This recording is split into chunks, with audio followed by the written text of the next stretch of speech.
Salut à tous et bienvenue sur ce nouvel épisode de la semaine de Valkan, votre newsletter audio qui vous partage des médias et des infotech à découvrir pour passer une bonne semaine. Aujourd'hui, je vous parle de la semaine 13 qui va du 23 au 29 mars. Alors cette semaine, j'ai écouté un podcast qui s'appelle Humain Machine de Langues Entremêlées, donc c'est le podcast du code à tout changer. J'ai trouvé ça très très bon, c'est en deux parties sur le pourquoi on utilise le langage naturel pour parler aux IA. Qu'est-ce qui nous a incité à faire ça? Pourquoi on arrive à faire ce genre de choses et qu'est-ce qu'on me permet de faire? J'ai écouté aussi l'épisode de Décidéo sur la data science, l'observabilité, l'attitude et les outils du data steward, où on a un tour d'horizon sur l'observabilité des données, donc c'est-à-dire qu'est-ce qu'on regarde, qu'est-ce qu'on en fait, qu'est-ce qui nous permet de dire quand ça merde, et cetera.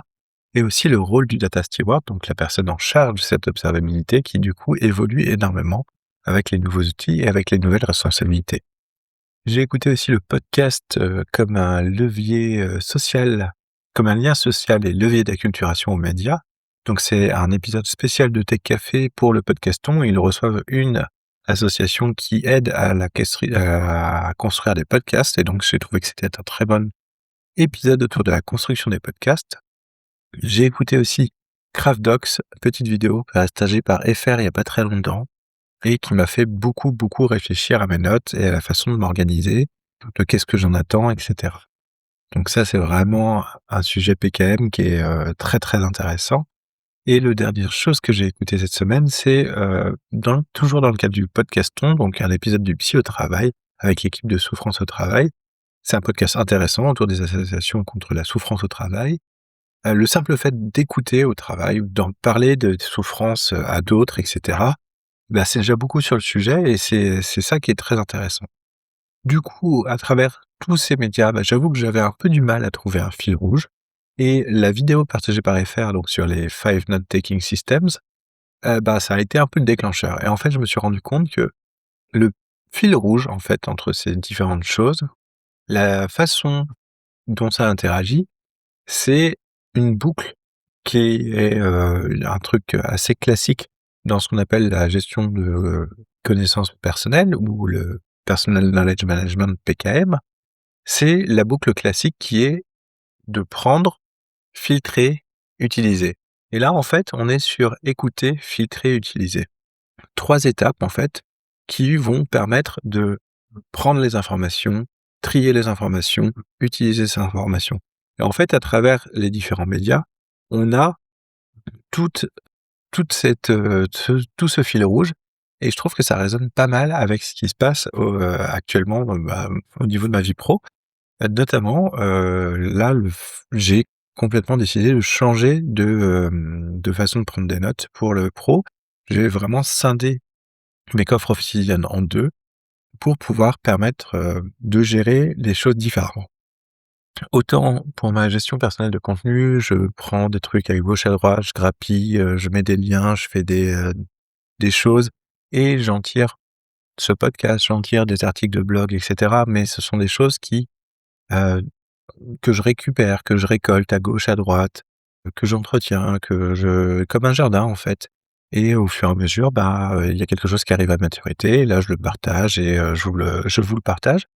Là où, au niveau du boulot, on est beaucoup plus dans une méthode projet avec plein d'informations à regrouper, des deadlines, des choses beaucoup plus carrées.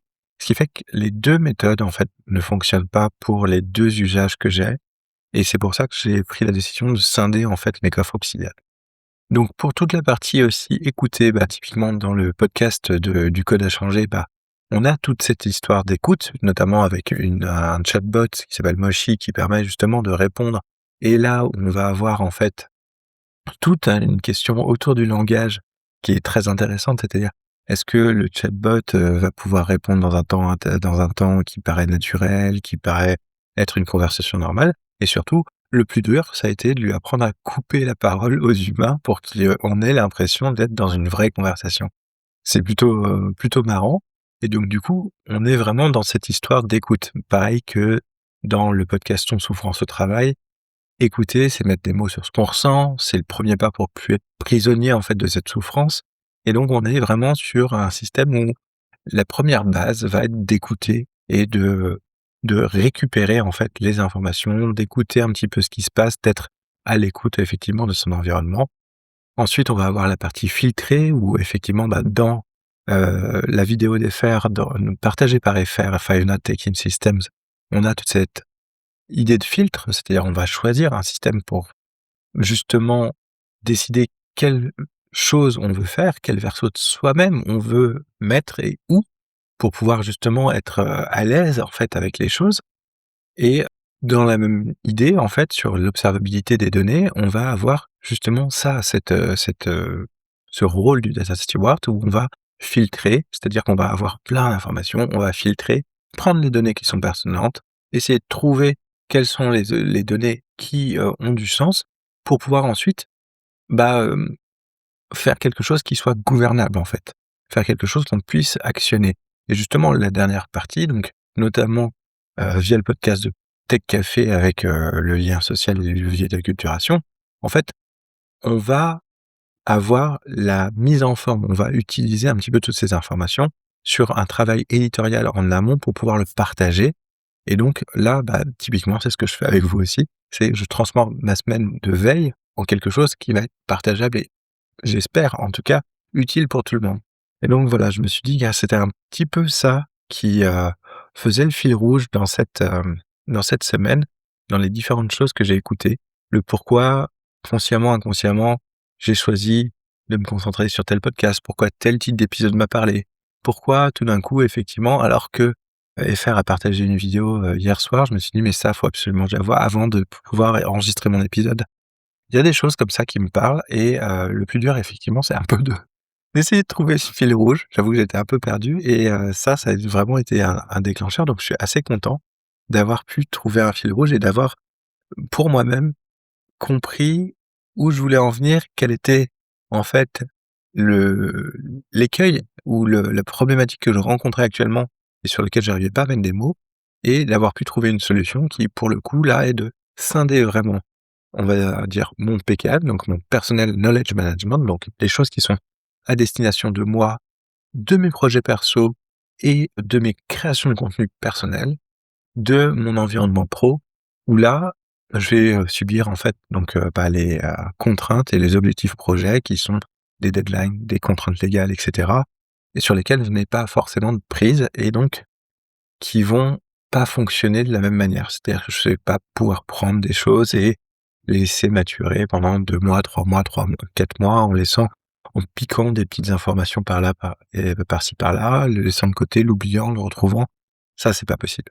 Donc du coup, en fait, je me suis rendu compte avec, cette vidéo qui m'a permis de trouver le fil rouge et avec ce fil rouge, en fait, qui a fait sens, qu'il y avait un problème quelque part au niveau de ma gestion de connaissances et du coup, j'essaye d'y remédier. Donc je suis plutôt content d'avoir pu, à travers ma veille et on va dire cette introspection que je fais maintenant pour trouver un fil rouge, avoir réussi à trouver quelque chose d'actionnable et une solution pour mettre en œuvre pour régler une problématique qui, était, on va dire, sous-jacente, mais sur lesquelles j'avais pas encore de mots ou j'avais pas encore de vision, claire. Voilà, en tout cas, j'espère que ce nouveau format vous plaît. J'espère que vous y allez trouver des choses qui sont intéressantes et n'hésitez pas à partager le podcast sur les différents réseaux. N'hésitez pas à mettre 5 étoiles aussi et laisser des commentaires et si vous désirez discuter avec moi, n'hésitez pas à passer sur Mastodon. Je vous souhaite une excellente semaine et je vous dis à la semaine prochaine.